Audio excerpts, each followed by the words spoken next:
1999, I was suddenly faced with a life-threatening disease. I quickly became a statistic. I've worked since the age of 15, raised 2 kids, and suffered through 2 divorces, and yet I faced my biggest life challenge at age 44. I faced the daunting task of applying for Social Security disability.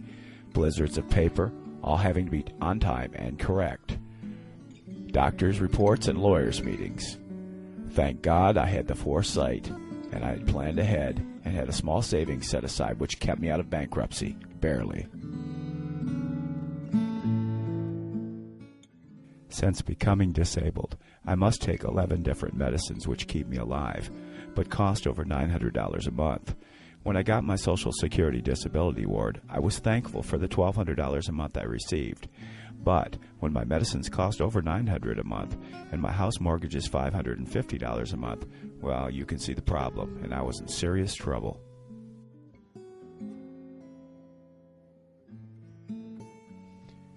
When I mentioned to my physician that I could no longer afford a prescription medicine, he told me about a prescription assistance program for that medicine. I began to wonder if there were other programs for the 10 other medicines that I was taking, so I hit the internet.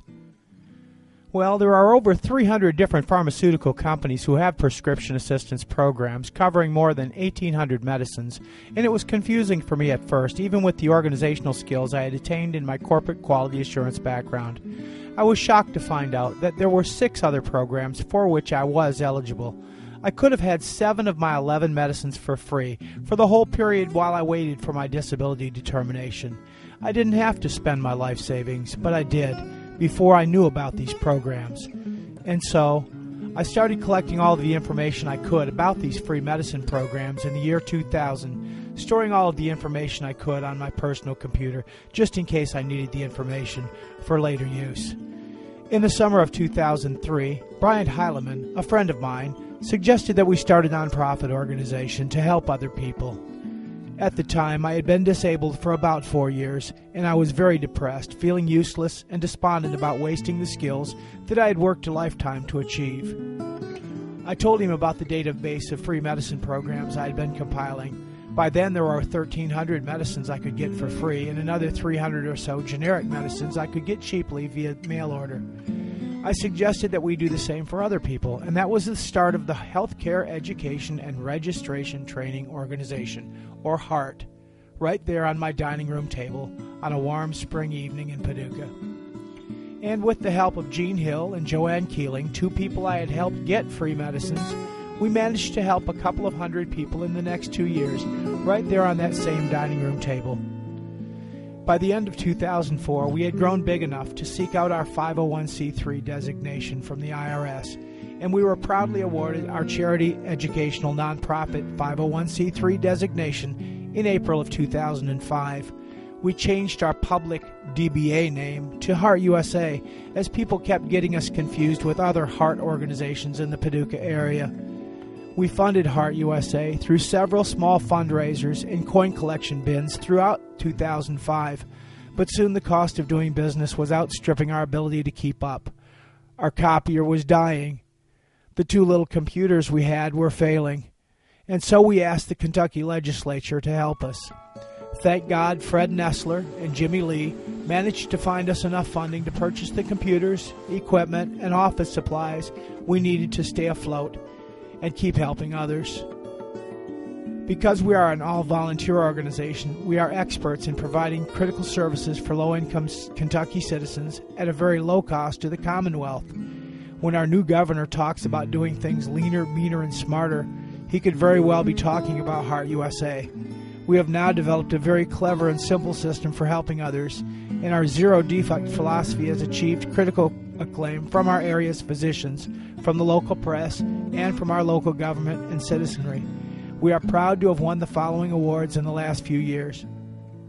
The Channel 6 WPSD-TV 6 Who Make a Difference Award, given annually to 6 area citizens or organizations who truly make a difference in other people's lives. We won that in 2005. In 2007, we won Paducah, Kentucky's Duke of Paducah Award, which are given to area citizens who have exemplified service above and beyond the call of duty. In 2008, we won the Fraternal Order of Police for Paducah and McCracken County. We won their Citizen of the Year award, which was given to our executive director for his service to others in need. We have also been nominated for the Governor's Award in Volunteerism for the Commonwealth of Kentucky in 2008.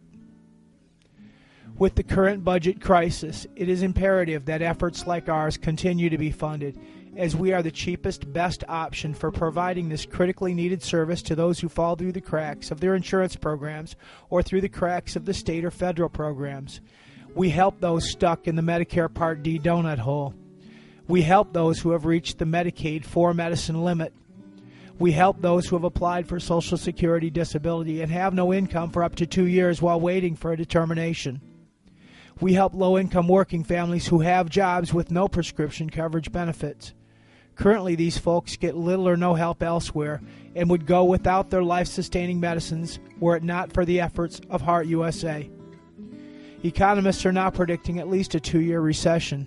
When folks are thrown out of work, they end up costing the state millions of dollars, but we can divert some of this expense to the pharmaceutical companies with a vigorous effort towards registering Kentucky citizens who are eligible for prescription assistance programs. Our executive director was trained over 20 years ago at the American Supplier Institute by Dr. Edwards Deming, a quality assurance icon in America and Japan. He was actually the man who coined the phrase, "Work smarter, not harder." Heart USA has pioneered several new methods to assist physicians and patients, as innovation is the key in efficiency and cost improvement.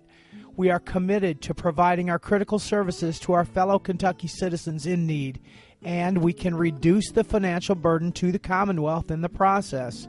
We stand ready to continue our mission and, if asked, to show others how to get the job done more efficiently with Heart USA volunteers. Thanks for listening. You can learn more about Heart USA by contacting us at 2812 Fairmont Street, Paducah, Kentucky 42003, or by calling us at 270-442-2590. Press option 2. If you would like to speak with a volunteer on the phone, please call between 2 and 5 p.m. Central Time or 3 to 6 p.m. Eastern Time. Heart USA, doing the right things for the right reasons.